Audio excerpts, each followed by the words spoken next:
Oh, this was directed by Alejandro Inarritu. I loved his last one. This is going to be amazing.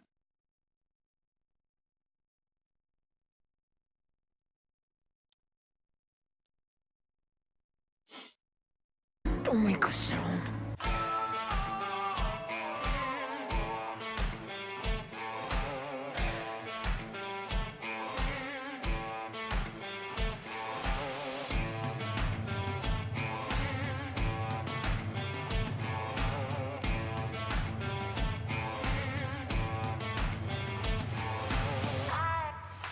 The Revenant is a semi-biographical story, meaning it's supposed to be biographical, but it follows the real-life events about as closely as Pearl Harbor. I haven't noticed. A semi-biographical story of Hugh Glass, played by Leonardo DiCaprio. Set in 1823, he and his son are hunting when a camp is attacked and Leo is soon mauled by a bear. Bear. Leo is soon mauled by a bear. Help, a bear ate me. Get me out of here. No, seriously, we're all in big trouble. Leo is soon mauled by a bear. Wow, so many bear memories. Despite them clearly being around during the time that they should be hibernating, forget biographical, we can't even follow nature. And it leaves him alone. Seriously, this bear attacks him twice, somehow doesn't kill him. Bears kill humans within seconds. I know it's based on real life events, but this movie doesn't actually follow it that closely. And from a filmmaking point of view, the bear would have killed him like in 2 minutes flat. I don't get this. Why doesn't it kill him? Even especially when he shoots it in the face. And then it just walks off and leaves him. What? Shut up. The group decide to keep moving, but his son and another dude agree to stay with him. However, he murders his son and then abandons him, and the rest of the film is Leo fighting for survival to reunite with the others before avenging his son's death. And after countless Academy Award nominations, he finally got an Oscar in his grasp. Oh, and Tom Hardy's also in there somewhere. Cool. Is that what happened? Production of the movie actually began as far back as 2001 when producer Akiva Goldsman gained the rights to an unfinished script, and Samuel Jackson was even lined up to star in the lead. Unfortunately, things stalled for nearly an entire decade when Mark Smith wrote a new version in 2010, with the lead now being aimed towards Christian Bale, but John Hillcoat, who was intended to direct, left the project that October, before being replaced by Jean-Francois Richet and then finally Alejandro G. Inarritu in August of 2011. Script rewrites went underway, but Mark Smith was unconvinced that some of the sequences Inarritu wrote could actually be shot. He would have some ideas, and I would say, Alejandro, we can't pull this off. It's not going to work. And he would say, Mark, trust me, we can do this. In the end, he was right. Sounds like a good idea. Filming was again put on hold in 2012 as Inarritu was hired to direct Film Flam Man, and later that year he was also committed to doing Birdman first. As soon as that movie wrapped up, The Revenant finally began shooting in October of 2014 on an insane budget of $30 million. However, this would blow up to $60 million, which would then increase to $95 million and eventually wrap up on a staggering $135 million. And then there's me, who can barely afford a can of tuna. Why not? But filming was truly a nightmarish experience. Schedules constantly overran, leading to Tom Hardy having to drop out of Suicide Squad. Not that he was really missing much. But Inarritu was a complete nightmare to work for. Due to shooting always going over schedule, the snow melted in their location of Canada, so they had to completely relocate to Argentina. Filming in the absolute freezing was as bad as it sounds, but the director always insisted on continuing regardless. Many of the crew members were either fired for resisting or simply walked out of the production entirely. Inarritu stood up for himself, however, claiming that they all knew what they were getting themselves into in the first place, as they were all warned beforehand. So that makes it okay. Hitler killed millions of Jews, but hey, at least he warned them first. He was gonna get everybody killed. In fact, there was once a time where DiCaprio had to actually stop the director from proceeding. The actors and crew members' teeth were literally chattering from the cold, and the camera had actually completely froze. And he still needed somebody else to tap him on the shoulder and be like, dude, think you're taking this a bit too far? Until then, nobody gets paid. DiCaprio himself admitted that he was enduring the possibility of hypothermia constantly. He called it the hardest performance of his entire career. There's a scene where his character has to eat a raw bison's liver, and when the time presented itself, Leo was given a red gelatinous pancake to eat. But he thought that it looked way too fake, so despite being a vegetarian, he actually ate a raw bison's liver for real. That's actually kind of badass. Where did you learn that? In fact, to prepare for the role, he had to also learn to shoot a musket, build a fire, speak fluently in 2 Native American languages, and he studied with a doctor who specialized in ancient healing techniques. His co-star Tom Hardy always refuses to even read the script beforehand, but Leo managed to convince him to read half at least, which is when he agreed to the part. In fact, the two even had a bet going. Leo predicted that Hardy was going to be nominated for an Academy Award for the film, which Tom thoroughly disagreed with. They decided to place a wager on it, and the loser would have to get a tattoo of the winner's choice. Lo and behold, Hardy was nominated and had to get a tattoo that read, "Leo knows everything." Except how to fit on a ginormous door. Come on, there was loads of room on there. Your boy. Despite its accolades, it's been speculated just how much of the movie was actually historically accurate in the first place. The backstory about Glass's love for a Pawnee woman is fiction. It has been suggested that the real Glass had such a relationship, but there's no firm evidence, and no evidence that he even had any children to begin with. As for the ending, it has been changed in one significant way. In real life, nobody got killed. Canadian actor Roy Dupuis also hated the film for portraying the French-Canadian voyageurs as murderous rapists. The movie was actually released on Christmas Day in 2015 in Los Angeles, grossing a worldwide total of $533 million. Critics praised the amazing acting performances, direction, cinematography, but many criticized the 2.5-hour running time. DiCaprio's acting is a virtuoso performance, thrilling in its brute force and silent eloquence. The film is a tour de force and bleak as hell, but considerably more beautiful. However, it has traditional masculinity instead of a search for what illuminates man's inhumanity to man. Inarritu increasingly succumbs to the air of grim overdetermination that has marred much of his past work. It's an imposing vision, but also an inflated and emotionally stunted one. Inarritu may have fashioned the Revenant as the ultimate endurance test, but as Glass, DiCaprio simply endures. He gives the movie a beating heart, offering it up, figuratively speaking, alive and bloody on a platter. He is the most visceral effect in the movie. Revenge served warm. Bon appetit. Did she seriously just say bon appetit in a movie review?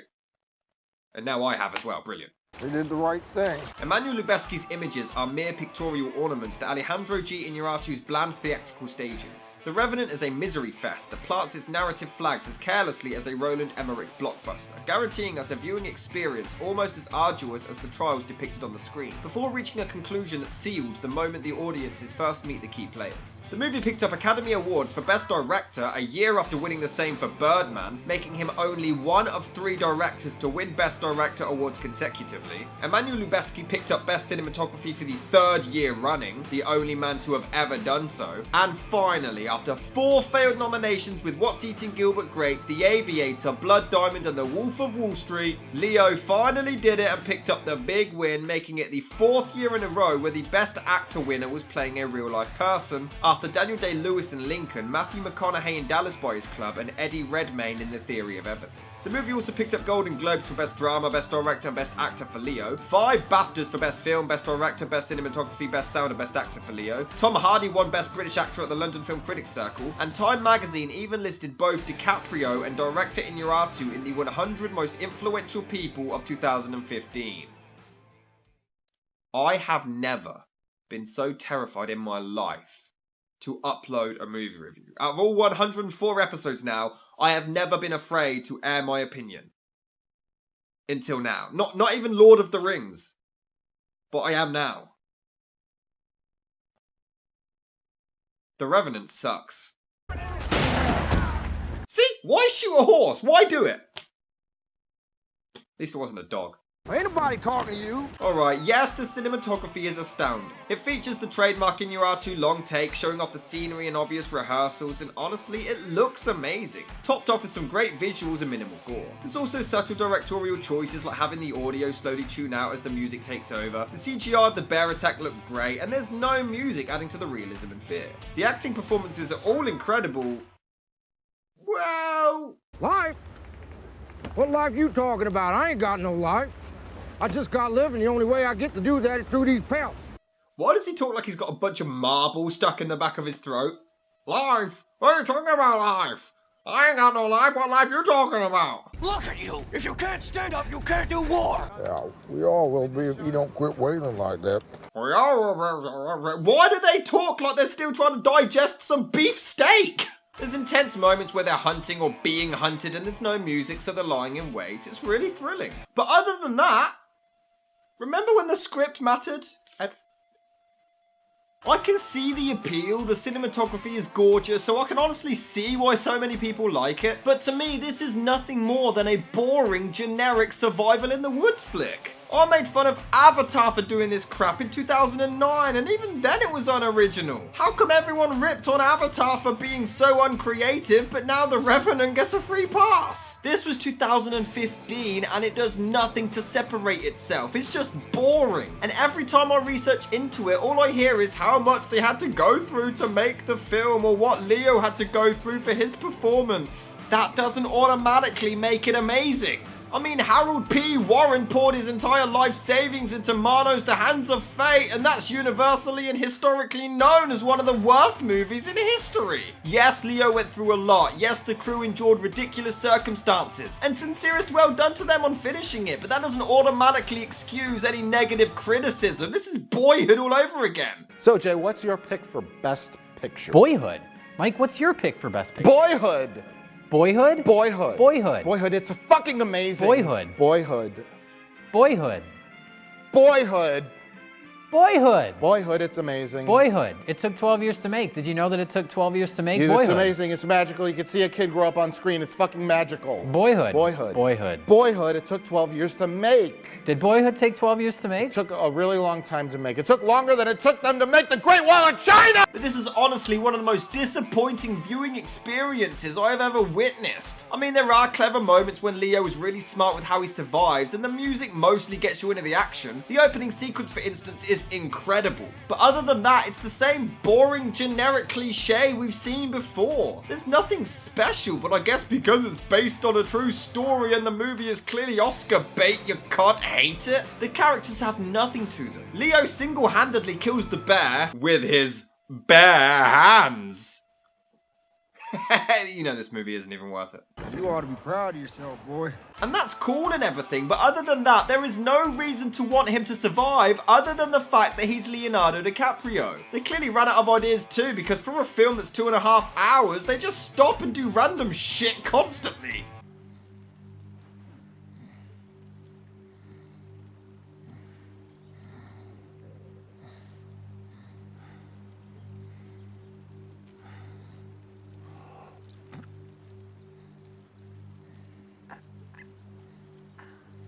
Hey dude, you think maybe we should put in a story somewhere? Shut your face, Leo. You're not getting that damn Oscar. Now open your mouth and catch some snowflakes.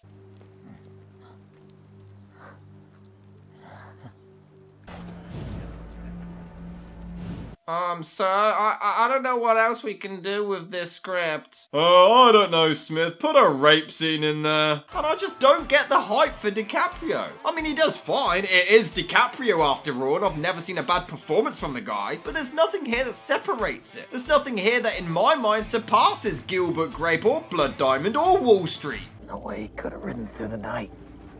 How far ahead? Half a day at the most. And why does he sound like he's got throat cancer?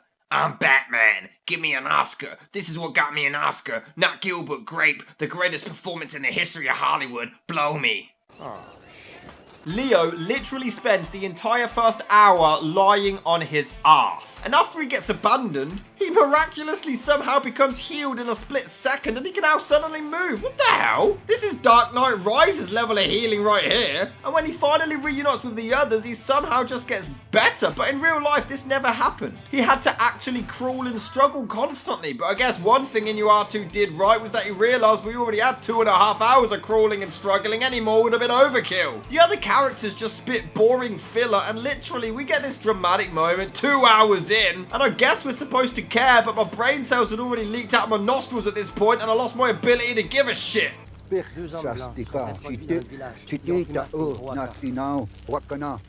the McCanns? They have a habit of taking daughters. J'en ai besoin de chevaux et de fusils. Et moi, j'ai besoin d'une femme avec des gros seins, là. Et qui cuisine. There's no such thing like a female with good looks who cooks and cleans. And I don't quite get why they even bother carrying Leo around for as long as they do anyway. They tease putting him out of his misery, and obviously his son doesn't want them to, but he's in absolute agony and he's slowing them down. It's common sense. It's based on a true story. Yeah, that just means that the guys in real life were dumbasses too. They changed everything else from the real life story. This wouldn't have hurt. But when they finally do decide to leave him with the two dudes, it is admittedly quite emotional. But the guy is literally begging Leo to die. Well, kill him then. He asks him to blink to give his permission. Just kill the guy. He can't stop you, and you can just deny it. Damn, he's cold as ice. No. I think you mean... Your hand is so cold. And when he finally ditches him, he starts to bury Leo alive. And doesn't cover his face for some reason. Why? You want him to die? This doesn't make any sense. Just kill him, goddammit. No, Glass? That's glass! Glass! Jesus Christ, what happened? He's trying desperately to get an Oscar again. Quick, take him away. I can't let you go back out there. Not again. I ain't afraid to die anymore. I've done it already. Yeah, last time it was Kate Winslet who abandoned me.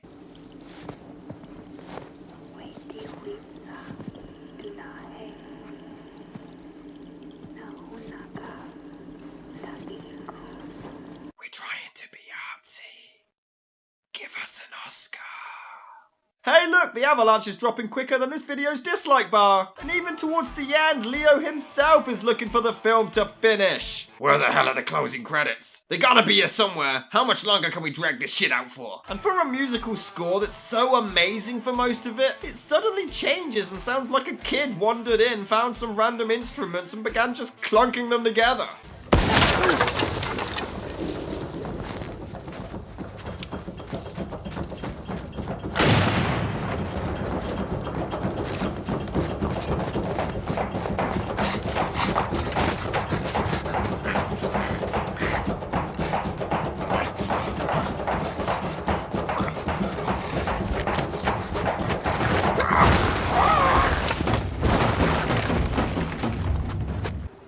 No deal.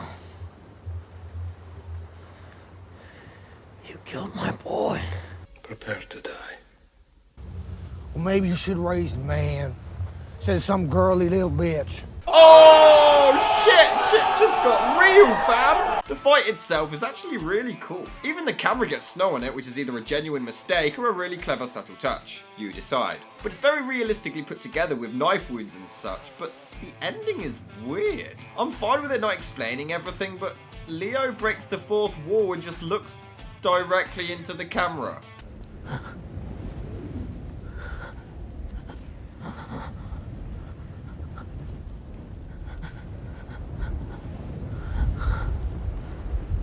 Holy shit, this is the one I'm getting a fucking Oscar for! The Revenant is just an overhyped, overrated, boring, generic film with a bland script, but amazing on the technical side of things. If they combined the incredible cinematography and directing style with a tremendous script like Children of Men, for instance, it would have been one of the best movies in history. But for me, it's just a forgettable mess.